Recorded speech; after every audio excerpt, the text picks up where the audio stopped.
Gostaria de registrar a presença na mesa do professor Alexandre Zavaglia, que representa a Escola de Direito do Brasil, cujo coordenador científico é o ministro Gilmar Mendes, que está aqui conosco também.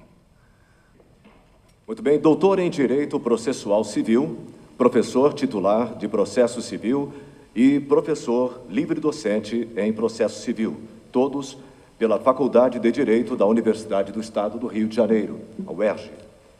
Convidamos ao palco o excelentíssimo senhor ministro do Supremo Tribunal Federal, doutor Luiz Fux.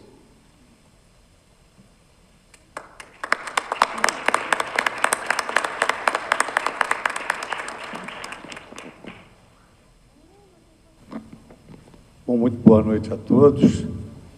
Eu gostaria de saudar todos os componentes da mesa, da pessoa desse dileto amigo, experiente amigo Diogo de Figueiredo, nosso conterrâneo, e também no jovem Fábio Osório, que me deu a honra desse convite, e a todos os administrativistas e integrantes desse segmento tão importante como vai ser o do direito administrativo, da atividade de regulação. E a minha emoção ainda é maior, porquanto me vejo inserido num evento que homenageia o professor Almiro do Couto Silva. Eu, conforme o próprio cerimonial aqui descreveu, tenho a minha formação no processo civil. Todos os concursos que eu realizei, da livre-docência, do doutorado e da cátedra na Universidade do Estado do Rio de Janeiro, foi exatamente em processo civil. E, mais ou menos por isso, é que eu me sinto como aqueles cardeais de Roma que rezam uma missa na frente dos papas, ou do Papa, para que ele verifique que estão sendo cumpridas todas as liturgias. Eu aqui, diante de tão eminentes administrativistas, me lançar nessa tarefa de aceitar esse honroso convite. Mas há um detalhe muito interessante, é que quando nós forjamos a nossa carreira num determinado segmento, o encontro com novas ideias sempre nos encanta muitíssimo. E eu sou magistrado há muitos anos, fui promotor de justiça e depois resolvi eleger para o meu sacerdócio a magistratura.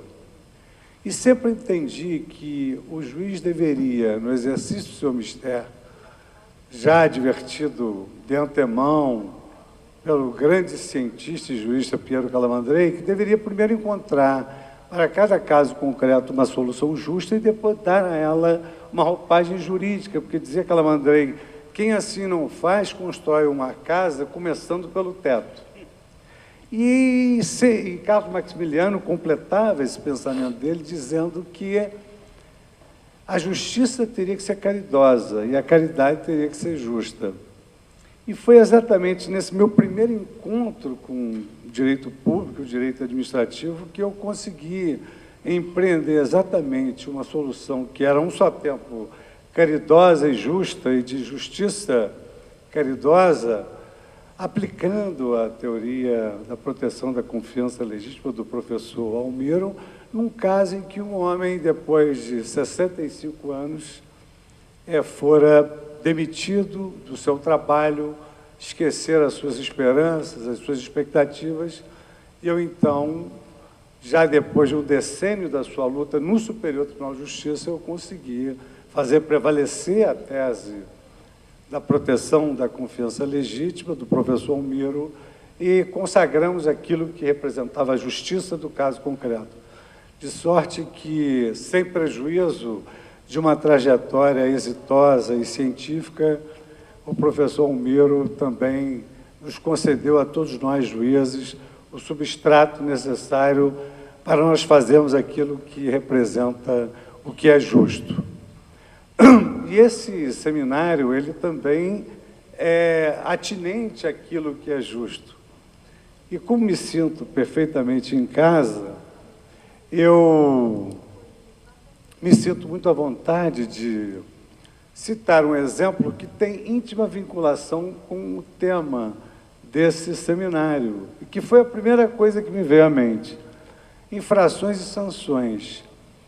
Eu me recordo que tinha muitas desavenças com a minha mulher, exatamente em relação às infrações e sanções no seio familiar.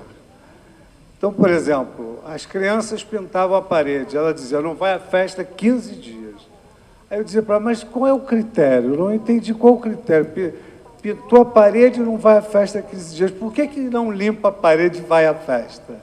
E aí as coisas ficam proporcionais, ficam razoáveis, que é exatamente em torno disso que gravita a expectativa das infrações e das sanções na atividade de regulação e na atividade em geral.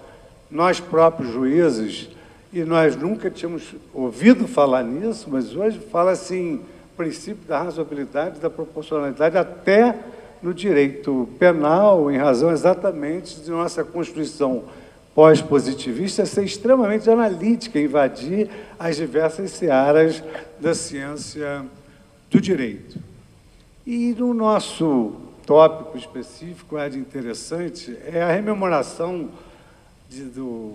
desse recentíssimo falecido e grande historiador, Eric Hobsbawm, na sua Era dos Extremos, no seu breve século XX, a Era dos Extremos, onde ele noticia algo que às vezes nos esquecemos, que foi um século em que houve a derrota do nazifascismo, 2 guerras mundiais, passou-se da navegação dos mares à navegação pela internet, e desse século é que surgiram, entre lutas e barricadas, o dizer de Hannah Arendt, os direitos fundamentais, e também foi nesse século que o Estado, de uma postura absenteísta, neutra, do laissez-faire, laissez-passer, passou a ter uma intromissão mais severa na vida dos cidadãos e a semelhança dos direitos fundamentais, entendeu também de prestar serviços fundamentais, mas não demorou muito, e agora já nesse início de século,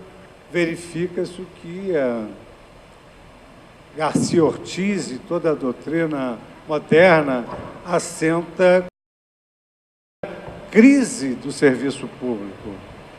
E é exatamente essa crise do serviço público que faz com que o Estado tenha que admitir um compartilhamento nessa sua atividade, ciente de que tem uma responsabilidade subsidiária, porque, no fundo, essas entidades, essas concessionárias, representam uma longa-mano do Estado. E, exatamente por força dessa sua responsabilidade subsidiária, o Estado tem essa fiscalização que hoje se engendra através desse novo paradigma anglo-saxônico, que são as agências reguladoras. Muita coisa mudou no direito administrativo, mas os administrativistas realmente representam, talvez, um dos melhores e mais atualizados segmentos da ciência do direito. Perpassaram um período em que o Estado não era passível de erros, até o momento em que a supremacia do interesse público se vê mitigada pela percepção de que o cidadão não é só objeto de atuações estatais, mas também sujeitos de direitos. Então, hoje, nesse novo paradigma do direito administrativo, nessa nova lógica de poder, as agências reguladoras realmente representam um importante coadjuvante na prestação dos serviços públicos e na fiscalização e na intervenção em prol da eficiência dessa atividade que visa atender a toda a coletividade.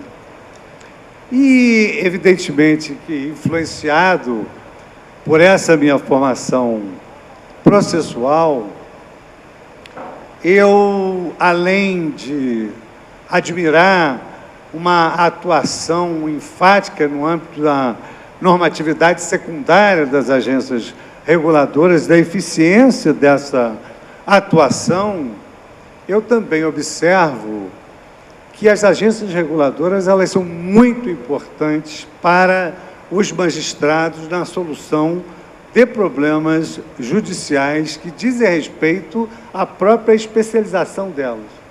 Imagine, Diogo, que eu, no Superior Tribunal de Justiça, fui instado a decidir uma causa sobre fidelização de telefonia.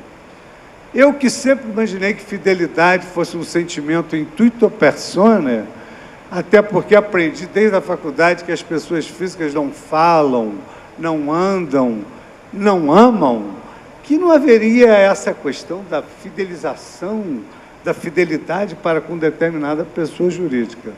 E, na época, tratava-se de um caso exatamente em que se discutia se era possível uma mudança de planos de telefonia ex-abrupto ou se era mister um pacto de fidelidade durante um determinado período para que a empresa pudesse oferecer as benesses que ela concedia.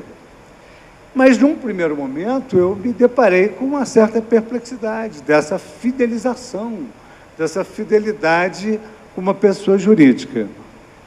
E, naquela oportunidade, por iniciativa própria, eu oficiei a Anatel para que ela interviesse no processo e dissipasse, dirimisse essa questão relativa à fidelização.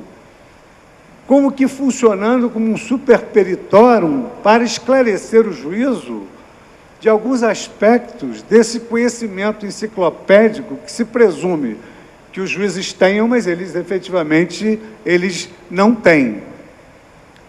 E aí, exatamente depois desse exemplo, e de um outro exemplo sobre potência de energia reservada que o IME esclareceu no processo, é que nós entendemos, no âmbito do processo civil, inclusive vejo aqui o Bruno Dantas, foi meu companheiro de comissão, nós entendemos de prestigiar de maneira oblíqua as agências reguladoras na qualidade de amite curiae dos juízes. Então, o novo Código de Processo Civil, ele traz no seu bojo a figura do amicus curiae, passível de ser acionado, inclusive, pelo juiz de primeiro grau, toda vez que ele se deparar com uma questão técnica que seja feita às atividades das agências reguladoras. Evidentemente que não vai se tratar de uma intervenção de terceiros estrito sensu.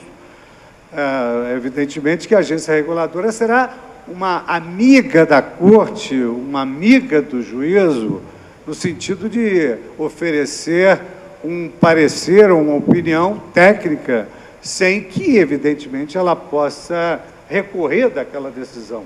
Ela se afastará do processo tão logo ela ofereça a sua opinião doctorum. Mas, de qualquer maneira, foi um momento, digamos assim, muito importante que esse surgimento das agências reguladoras tenha surgido exatamente nesse panorama em que já se descortina aquela ideia de que os juízes têm um conhecimento enciclopédico e o princípio de que o juiz conhece todo o direito e as ordens secundárias das agências reguladoras têm presunção de legitimidade como as leis e os juízes devem conhecer também, mas evidentemente que as matérias são muito específicas, de sorte que no novo Código de Processo Civil as agências reguladoras terão efetivamente um papel proeminente. Além desses novos paradigmas que influem sobremodo na atuação das agências reguladoras, entendo também que esse moderno constitucionalismo, porque passa o Brasil com a Constituição a mais analítica, interferindo em todos os ramos da ciência jurídica, também acaba influindo no setor regulatório, no setor relativo às infrações e no setor relativo às sanções. Nós temos hoje um ideário da nação plasmado na Constituição Federal que contém normas assim compreendidas como regras e princípios de plena efetividade na prática judicial. E isso tem um fundamento importantíssimo no campo do direito público, na medida em que o princípio maior do direito público não é senão o princípio da legalidade para nós brasileiros, diferentemente do direito privado, em que vigora o princípio da liberdade jurídica, que tudo se pode fazer desde que a lei não interdite. No direito público, evidentemente, que só se pode fazer aquilo que a lei autoriza. E as agências reguladoras têm sido pródigas em emitirem ordens normativas que orientem exatamente os setores regulados. Então, a nossa Constituição Federal brasileira, ela inaugura, digamos assim, a sua regulação do direito público a partir do princípio da legalidade, segundo o qual ninguém pode ser instado a fazer ou deixar de fazer algo senão em nome da lei, por força da lei. E isso para nós parece muito claro. Mas eu me recordo, Fábio, que nós recebemos do Superior Tribunal de Justiça o presidente da Corte de Cassação italiana, e um homem bastante espirituoso. Num debate sobre o princípio da legalidade, nós dissemos qual era a feição nossa do direito brasileiro. E ele, então, nos disse, não, mas isso não é algo assim unívoco. Isto não é unívoco. Por exemplo, na França é permitido fazer tudo, salvo o proibido em lei. Na Itália, por exemplo, na Alemanha, não é possível fazer nada, salvo o permitido na lei. Na Itália, pode fazer tudo, inclusive o que é vedado na lei. E na União Soviética, da Rússia, não se pode fazer absolutamente nada, inclusive o permitido na lei. Nós temos, assim, uma percepção um pouco mais correta do princípio da legalidade, que é o princípio reinante, inclusive no tocante às infrações e sanções. Todos os senhores aqui presentes, administrativistas de escola, sabem perfeitamente que a proporcionalidade, a razoabilidade, na dicção dos melhores doutrinadores, como são Vossas Excelências, representam um desdobramento do princípio da legalidade. O que não é razoável é ilegal. O que é desproporcional é ilegal. Inclusive nós, do campo do direito processual, isso era algo repetido algumas vezes pelo professor Fritz Bauer, que frequentava a Escola Processual Brasileira a convite do professor Barbosa Moreira, que, na verdade, o princípio da proporcionalidade, da razoabilidade, que foi tomado por empréstimo pelo direito público, mais recentemente, depois da Constituição de 88, nada mais representava do que o princípio da proporcionalidade, da razoabilidade do direito processual no tocante à tutela de urgência, porque assentava o professor Fritz Bauer que esse princípio impunha, como impõe também no âmbito do direito administrativo, a aferição da liceidade do sacrifício de um interesse em detrimento de outro. Então, nós, juízes, empreendemos esse tipo de raciocínio. O que será pior? Deferir ou não deferir a liminar? Fala-se em perigo in more inverso. E no âmbito da regulação, que é importantíssimo até para a evolução e o crescimento econômico do Brasil, quando participávamos da Corte Especial do Superior Tribunal de Justiça na análise de sentenças estrangeiras, que absorveu essa competência depois da Constituição e da Emenda 45, aduzimos aos laudos estrangeiros, era muito importante para nós observarmos o risco Brasil, porque as agências reguladoras, elas preservam esse risco na medida em que um investidor estrangeiro não pode acudir ao nosso cenário para oferecer pontes de evolução e de crescimento econômico e ser surpreendido, eventualmente, por uma alusão a rebus sic stantibus. Eu, certa feita, tive imensa dificuldade de explicar a alguns professores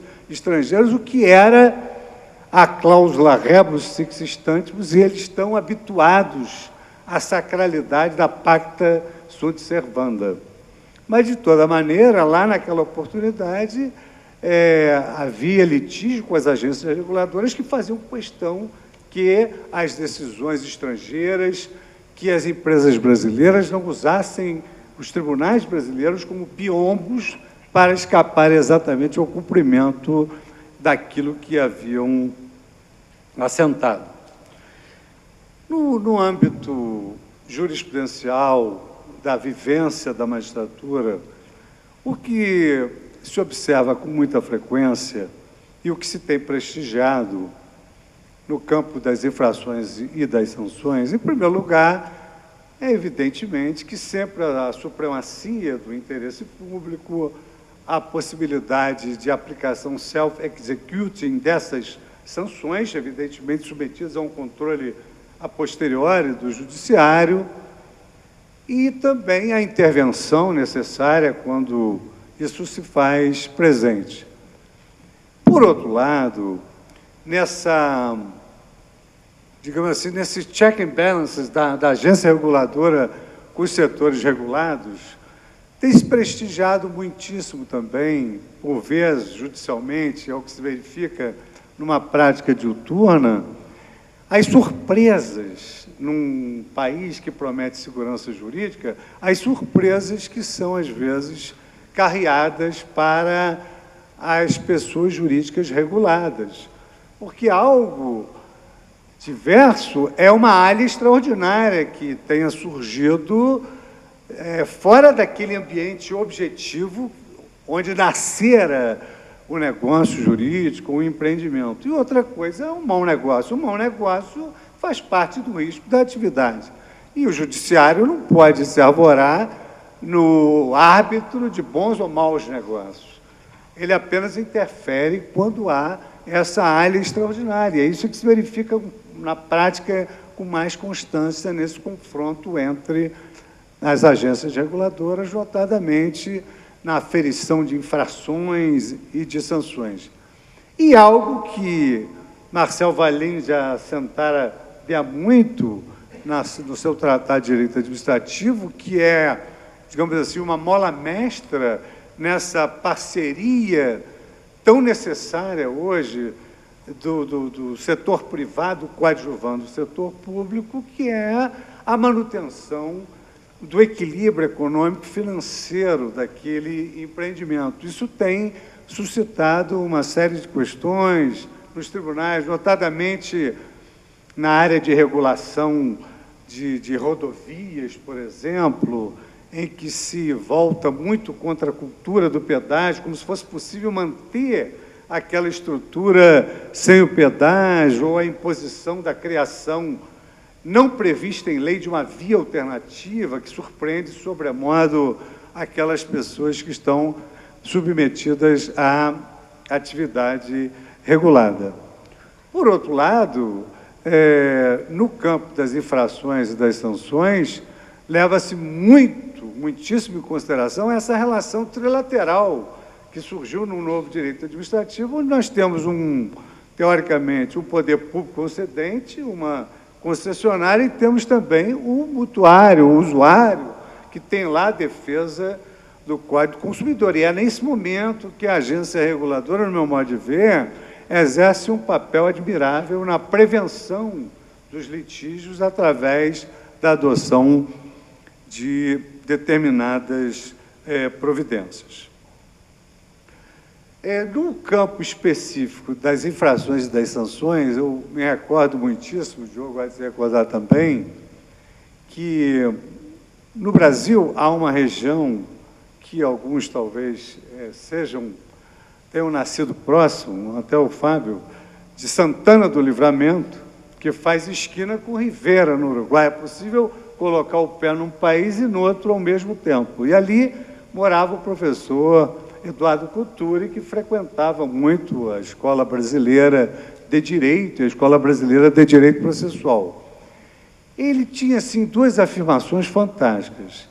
A primeira diz bem respeito à nossa profissão de magistrado e esses debates nas tribunas e nos órgãos colegiados.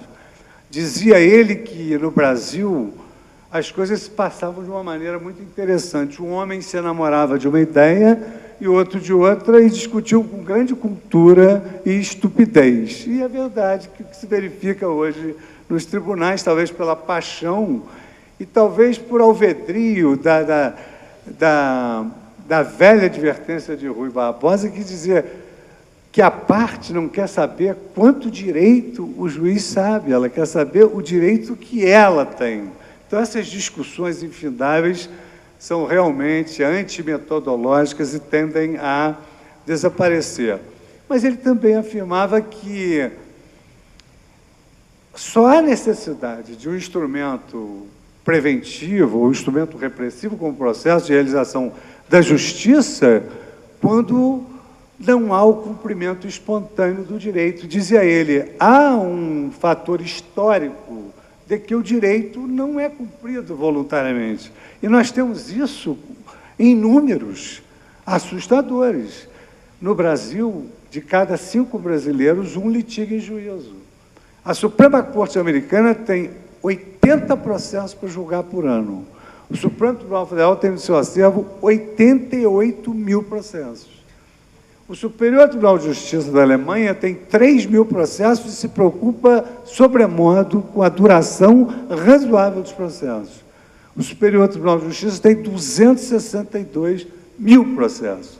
Então, realmente, há uma manifesta, digamos assim, desobediência civil por parte da formação do povo brasileiro, que é judicialmente muito beligerante. O que faz necessário realmente que nós temos que nos preocupar com um processo que seja mais ágil, mais célere, máximo quando a própria Constituição, depois da emenda 45, garante como cláusula pétrea uma duração razoável dos processos. Nós não sabemos o que é razoável, mas sabemos o que não é razoável. O Conselho Nacional de Justiça acaba de determinar que se realize uma citação num processo de uso campeão que está estagnado há 30 anos. Isso não é razoável em nenhum lugar do mundo, como esses números também não são razoáveis em nenhum lugar do mundo. E nós sabemos que todas as declarações fundamentais dos direitos do homem assentam que um país que não se desincumbe de uma prestação de justiça num prazo razoável é um país que tem uma justiça absolutamente inacessível. Então, temos que mudar a metodologia para tentarmos, para a advertência do professor Cotturi, e para defender algo do nosso interesse, do professor Bruno aqui também, temos que ter um novo Código de Processo Civil, que já está tramitando, já foi aprovado no Senado e agora está na Casa do Povo, que aí fica um pouco mais complicado, porque surgem muitos especialistas, e aí nós não conseguimos aprovar as leis com essa facilidade. Eu volto, então, àquela primeira imagem doméstica que todos aqui devem vivenciar, da pena e do castigo, para me lembrar exatamente que o castigo e o prêmio, eles são estimulantes da conduta desejada. E isso tem sido, inclusive, uma tônica utilizada hoje pelo legislador até em determinados processos específicos. Observem os senhores, eu já não lido com isso há muito tempo, mas numa retomada de um imóvel, quando o locador ressalta que precisa do imóvel para seu uso e o locatário concorda em sair, ele vai embora sem despesas, não paga custas, não paga honorários e ainda tem um prazo razoável para desocupar.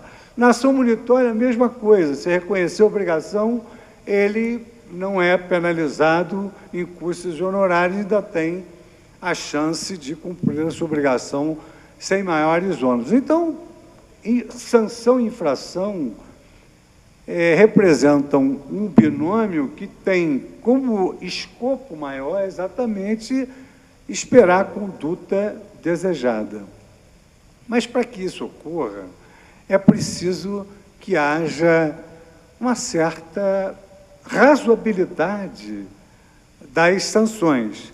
Como vivemos sob o palio do princípio da legalidade, o nosso, não aquele outro, mas o nosso, aplica-se, evidentemente, que no campo do direito administrativo, a velha máxima de Feuerbach, nullum crimen, nulla pena sine lege. Se não há infração prevista em lei, não há infração. Isso fica bastante claro para todos nós. E, aliás, eu vou aproveitar um gancho de uma conversa que estávamos travando ali, enquanto aguardávamos a chuva passar, que voltou e já acabou de novo, e que prejudicou um pouco a vida dos senhores aqui. Conversávamos exatamente sobre essa questão da proporcionalidade, da razoabilidade das sanções, porque, filosoficamente, a falta de medida dessas técnicas de indução do comportamento, elas acabam, evidentemente, destruindo vocações públicas. Então, me recordava com o professor Medina que, no Superior Tribunal de Justiça, nós tivemos inúmeros casos de improbidade que, na verdade, não encerravam aquelas figuras dolosas previstas pela lei. Porque, para usarmos, talvez, um ementário que se tornou paradigmático, a lei não pune o administrador inepto, a lei pune o administrador desonesto. A sanção serve para coibir a desonestidade, a corrupção, serve como um freio inibidor dessas condutas antijurídicas.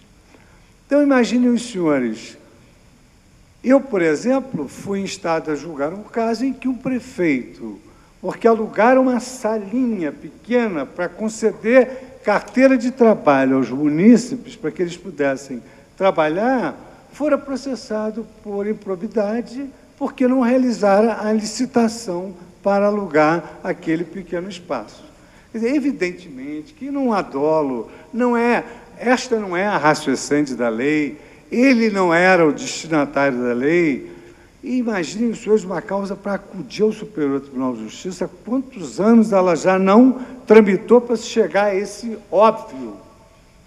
Numa outra oportunidade, um prefeito, diante de uma epidemia que acometera um município vizinho, entregou toda a sua reserva de medicamentos para cuidar daquelas crianças doentes e foi processado por improbidade, por ter cometido um ato de prodigalidade, emprestando ou doando todos os remédios para o município vizinho.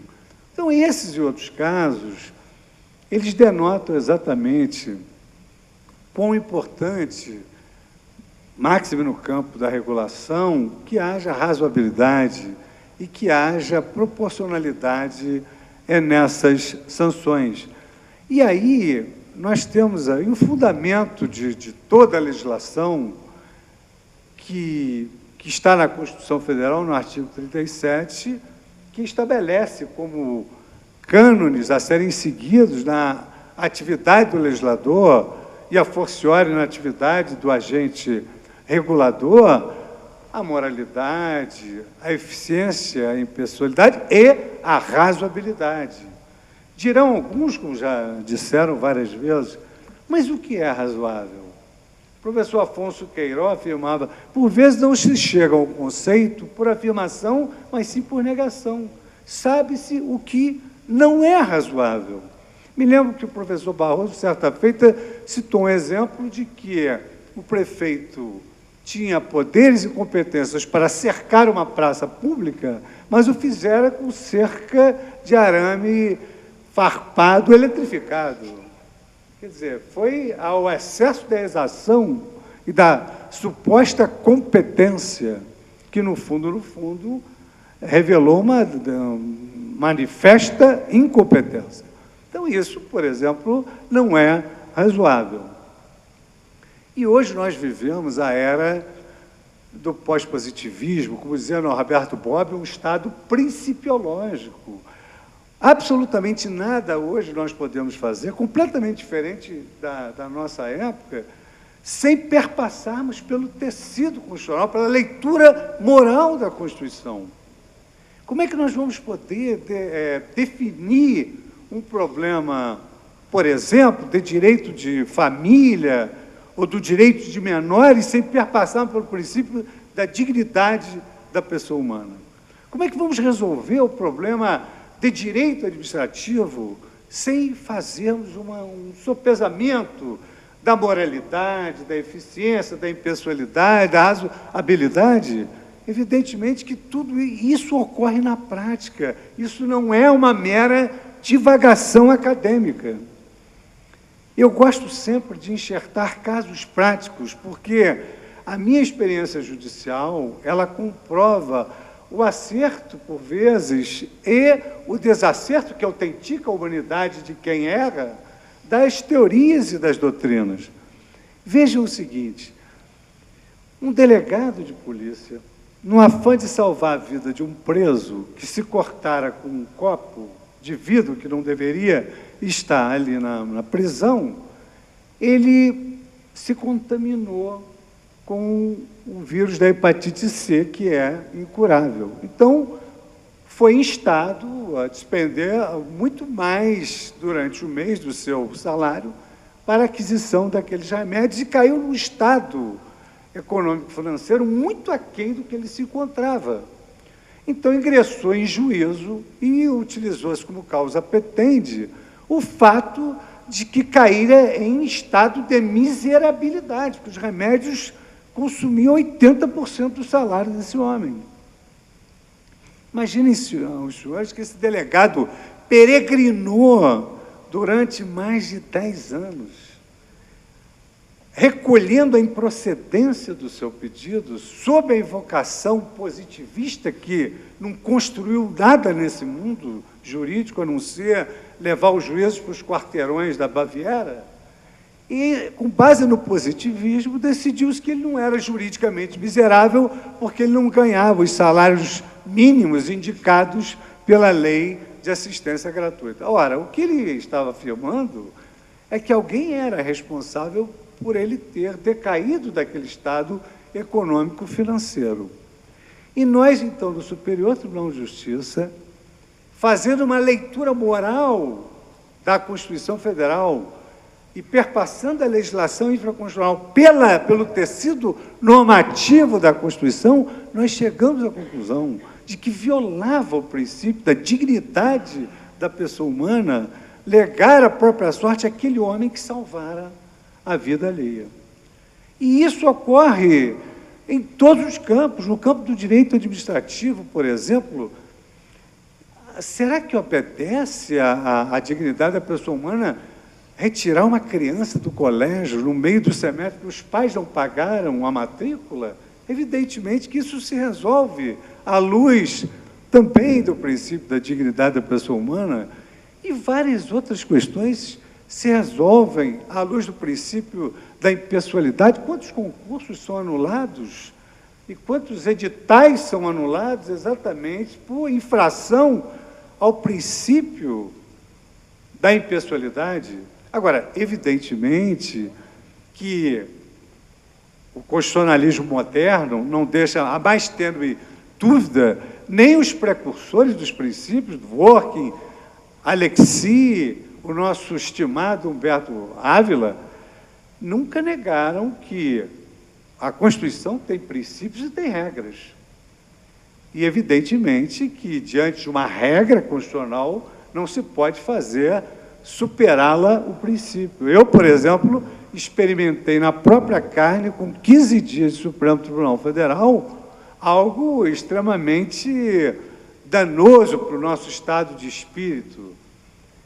Tratava-se de interpretar, quase que literalmente, muito embora seja a mais odiosa das interpretações, mas em clara e cessa interpretácio, e o artigo 16 da Constituição Federal estabelecia que, no ano da eleição, não é possível mudar a regra do jogo, porque todo mundo já se preparou e já providenciou tudo quanto deveria ter providenciado. Só que havia uma corrente que entendia que o superprincípio da moralidade administrativa sobrepunha-se a um artigo legal. Concordo, sobrepõe-se, faz-se até uma interpretação teleológico-sistêmica e aplica-se o princípio constitucional, fazendo-se esse confronto entre a legislação e a Constituição. Agora, entre uma regra constitucional e um princípio constitucional, evidentemente que o princípio cede à regra, porque é uma cláusula que previa a anualidade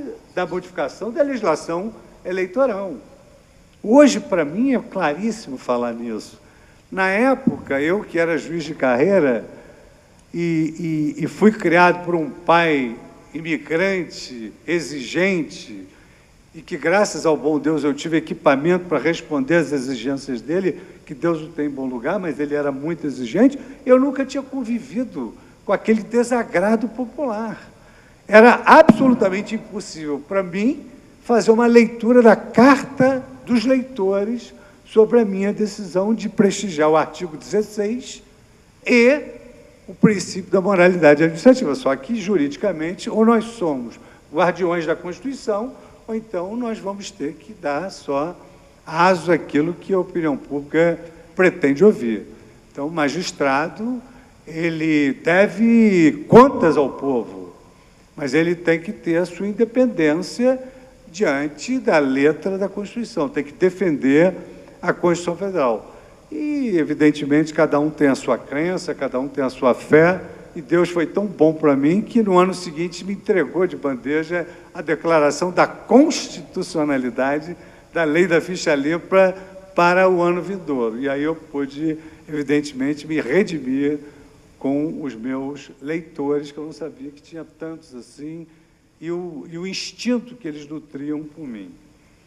Bom, no plano de análise da razoabilidade, num primeiro momento, é preciso que haja uma razoabilidade intrínseca da própria infração prevista. Quer dizer, fala-se em razoabilidade interior, ou seja, na própria lei, o meio e os fins têm que ser proporcionais. Então, eu me recordo de um caso, aqui cito sempre casos emblemáticos, que são casos interessantes, porque ocorreram num determinado local e podem não ter ocorrido no outro. Mas, por exemplo, um determinado estado proibiu-se a aquisição de medicamentos pelo telefone. E proibiu-se a aquisição de medicamentos pelo telefone porque pessoas compravam medicamentos que não poderiam ser adquiridos pelo telefone. Bom, mas há medicamentos que podem ser adquiridos pelo telefone. Há alguns anódinos que podem ser adquiridos pelo telefone. Então, aquela regra, no afã de regular o mercado farmacêutico, ela não apresentava uma razoabilidade intrínseca, que é o primeiro plano de análise. É verificar se a infração é razoável, se ela é tipificada de forma razoável. E ali verificou-se, como os senhores estão verificando agora, que não havia razoabilidade nessa interdição genérica. Porquanto, nesse caso, por exemplo, havia alguns remédios que precisavam ser adquiridos por telefone, até por incapacidade de as pessoas se locomoverem até a farmácia. Noutra oportunidade, nos deparamos com um caso em que se proibia as farmácias da venda de seringas. Bom, nós sabemos que quem padece de diabetes precisa se auto-aplicar a insulina, então precisa adquirir a seringa. Então, intrinsecamente também, esse tipo de previsão não atende ao princípio da razoabilidade intrínseca, que é o primeiro plano de análise que se faz, e notadamente no Supremo Tribunal Federal, onde se analisa em abstrato, num processo objetivo, digamos assim, a própria constitucionalidade do dispositivo à luz do cânone da razoabilidade, que é o caso da razoabilidade externa. Quer dizer, além disso tudo, é preciso que as infrações e as sanções elas não esbarrem no texto constitucional. Eu recordo, por exemplo, uma súmula antiquíssima, também não vou dizer que é da minha época, mas é uma súmula antiquíssima, a súmula 70, que veda a interdição de estabelecimentos como meio de cobrança de tributos, porque isso não perpassa pelo cânone da razoabilidade. Vamos dizer assim, numa subdivisão clássica, doutrinária, mais simplificadamente enunciada, até por Alex, Dworkin, Ávila e todos os autores que escrevem sobre os princípios, a razoabilidade, ela, na sua estrutura interna, ela se subdivide em adequação, em necessidade e em proporcionalidade. Talvez esse seja um elemento um pouco mais complicado, porque ele talvez dependa dos anteriores. Mas eu pensei aqui alguns casos interessantes para trazer ao conhecimento dos senhores, que é exatamente a partir dessa análise dos casos julgados é que se chega exatamente a uma apreciação em abstrato sobre a correção ou não da doutrina. Veja o seguinte, o Estatuto da Faculdade de Direito de Coimbra, que é o mais antigo, de 1772, ele impõe aos professores que lecionem a doutrina dos casos julgados. É uma matéria, quer dizer, é uma parte obrigatória daquele momento em que o professor passa com o alunado. Porque é da doutrina dos casos julgados que vive o direito. O direito vive da jurisprudência. O legislador, e agora nós estamos tendo essa experiência, o legislador, com muito acerto, afirmava Jean Crouet, o legislador ele paira nas nuvens. O aplicador do direito é que está com os pés na terra. É por isso que no Vaticano há aquele afresco sobre a justiça em que Platão aponta para o céu e Aristóteles para a terra. Quer dizer, o legislador ele não imagina como é que aquilo se aplica na prática. E ele, então, imagina um instituto com a melhor das intenções que, às vezes, não tem menor eficiência na prática judiciária. Por exemplo, nós, aqui, talvez num fato pitoresco que tenha cabimento, numa palestra de abertura que, de alguma maneira, tem que ter um toque mais agradável, além da chuva que caiu, tem que ser... Então, por exemplo, nós, na comissão, tivemos oportunidade de constatarmos que alguns institutos copiados do direito europeu não eram utilizados no Código de Processo Civil 20 anos depois de sua vigência. Quer dizer, agora já são 40 anos, praticamente 40 anos da sua vigência. Só que havia uma questão delicada. Um dos professores componentes da comissão fora autor de uma obra sobre aquele tema e fez o seu concurso de titularidade sobre aquele tema. Não era ação declaratória incidental, que os profissionais não têm muito apreço por esse instituto. E um dos professores escrevera sobre isso. E eu era o presidente da comissão, tinha que ter toda a delicadeza necessária para sugerir a eliminação daquele instituto. E eu estou dizendo isso a pretexto de mencionar alguns casos da prática judiciária e como é importante a doutrina dos casos julgados. Então, chegamos à conclusão de que aquilo ali era uma inutilidade dentro do Código de Processo Civil. A genialidade do professor Barbosa Moreira fizera com que ele descobrisse que aquele capítulo era uma cópia integral do Código do Vaticano, elaborado por Carino Lutz. Ele descobriu que é a tradução daquele capítulo, e então nós tínhamos que propor a eliminação daquele instituto. Agora, imaginem os senhores do constrangimento de propor a eliminação de um instituto que fora a tese de cátedra de um dos membros componentes da comissão. E eu, como também já tinha feito um concurso de livre-docência, da titularidade, a tese até que ainda era moderna, mas a da livre-docência, nos idos de 1990, por aí, alguns institutos já estavam desprestigiados perante a doutrina e a jurisprudência. Eu, por exemplo, na minha vida, na minha prática judiciária de 35 anos, vi um caso de oposição com uma intervenção de terceiros. Nomeação autoria, não me lembro. Denunciação da lei de assistência, sempre. Litisconsórcio necessário, sempre. O resto, não. Como eu tinha escrito sobre tudo isso, e para deixar o ambiente mais suave, eu me dirigi ao professor e disse: eu tenho impressão de que esses institutos aos quais eu me referi na minha tese de docência não merecem mais prestígio nenhum no Código. Eles têm que ser eliminados.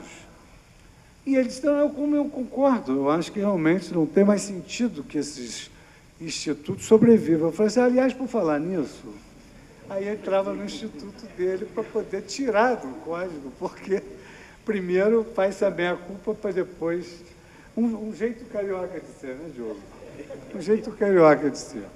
Pois bem, então eu procurei aqui alguns casos emblemáticos que servem à nossa apuração do que é razoável. Nós não precisamos aqui nos debruçarmos na conceituação do que é razoável. O que eu quero dizer, em essência, é que no campo das infrações e das sanções nós temos que obedecer legalidade, que é igual a tipicidade, e a razoabilidade intrínseca e extrínseca dessas sanções na atividade de regulação. Máxime porque, eu repito, os atos das agências reguladoras são atos normativos, são atos passíveis de controle da sua constitucionalidade e, portanto, eles também são analisados em potência, antes mesmo de incidir no caso concreto.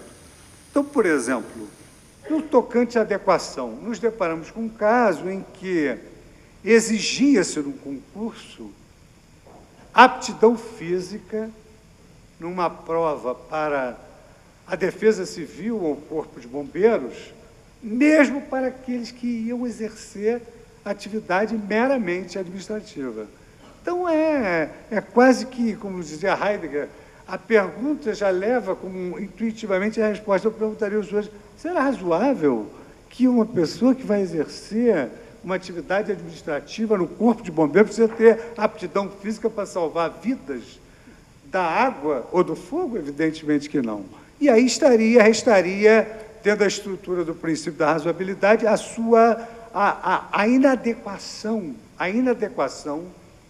dessa previsão como realidade intrínseca. A necessidade do meio conducente à conduta desejada, quer prevendo a infração ou a sanção, eu traduziria dizendo o seguinte: dos males, o menor. Quer dizer, para que haja razoabilidade, vamos exigir um mínimo sacrifício dos direitos fundamentais. E aí estaria a questão da necessidade. Recentemente,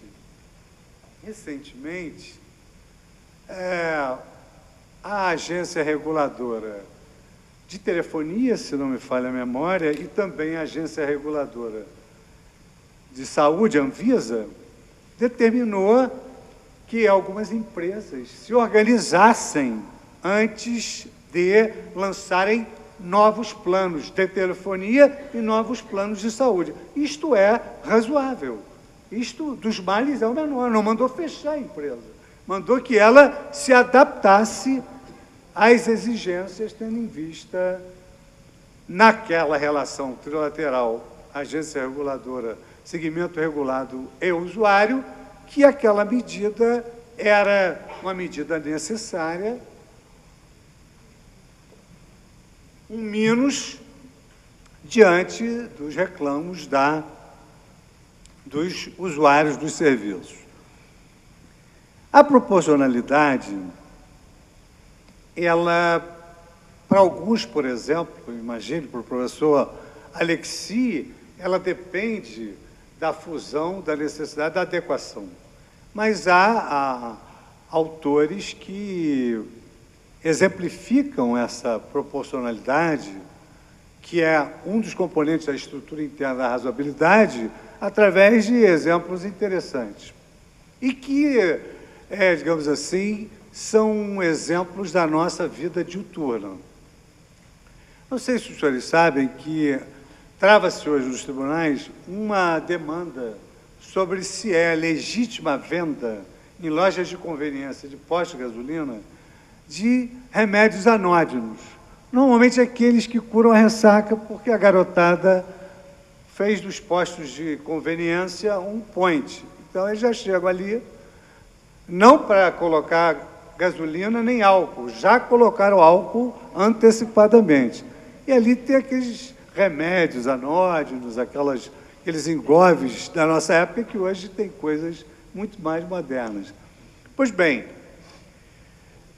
às vezes esses postos de gasolina, nessas lojas de conveniência, eles excedem.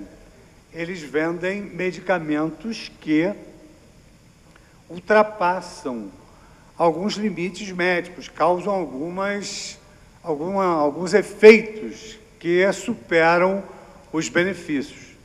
E, então, há razoabilidade se houver uma, vamos dizer assim, modulação do que é passível de ser alienado nesse estabelecimento. Agora, por exemplo, não é proporcional, maxime odianamente, com a Constituição Federal estabelecendo a livre iniciativa, a livre concorrência, que, por exemplo, uma farmácia venha a ser instada a não mais vender esses produtos periféricos que ela vende perto do seu caixa, barras de cereais, às vezes até esses remédios anódinos e balas dietéticas, enfim, porque hoje, por uma pesquisa realizada no mercado, verificou-se que influi decisivamente na estabilidade econômica e financeira desses estabelecimentos. Alguns têm, nessa parcela de venda de produtos periféricos, a grande expressão do seu faturamento. É claro que isso tem que ser avaliado pela agência reguladora, porque nós nos valemos da agência reguladora como amigos cúria. Mas acredito que a agência reguladora tem uma especialidade voltada para aquele setor, mas que também deve levar em consideração, digamos assim, uma economia normativa. John Rawls hoje afirma que o direito acabou pregando uma peça em todos nós, porque nós fizemos clássico e não fizemos científico para escaparmos dessa questão econômica, das contas, da economia. E hoje só se escreve sobre direito econômico e economia normativa. Então, fomos efetivamente pegos de surpresa. Quando nós tratamos do concurso da Ordem dos Advogados do Brasil, para quem tiver mais interesse no recurso extraordinário 603-583 do Rio Grande do Sul, houve ali, de nossa parte, uma extensa remissão a essas conotações do princípio da razoabilidade em relação às infrações e às sanções, mesmo que não considerássemos tudo a Ordem dos Advogados como uma agência reguladora, muito embora ela tenha ali alguns pontos de contato com a natureza autárquica, com alguns requisitos para o seu ingresso e outras coisas. E eu trouxe aqui alguns acordos para leitura, mas isso não faz parte do meu estilo. Eu gosto sempre de olhar para as pessoas e, sempre que possível, o tema permite, ser breve, porque eu sempre tive a má impressão daqueles expositores que dizem que, por fim, e aí alguns colocam um relógio no ouvido para ver se não quebrou, porque não é possível que o expositor tenha dito que já estava terminando e não terminou. Mas, efetivamente, eu estou terminando, não sem antes agradecer a esse convite honroso que me foi formulado, esse auditório tolerante, e dizer que, na verdade, na essência, a conjugação das infrações e das sanções, do prêmio e do castigo, na verdade, na essência, representa uma questão de justiça. Uma questão de justiça. E assim como nós perguntamos o que é razoável, nós podemos perguntar, mas o que é justiça? O que é justo? E eu me recordo que me encantei muito cedo por pela obra de Kelsen, que, a pretexto de escrever sobre a justiça, elaborou uma vida inteira dedicada à justiça, escreveu O Sonho da Justiça, A Ilusão da Justiça, O Império da Justiça, e terminou a sua vida escrevendo O que é a Justiça. E dizia ele, o importante não é nós sabermos a resposta, é nós não pararmos de perguntar, que é exatamente isso que nós estamos fazendo aqui hoje. Muito obrigado pela atenção com que me brindaram.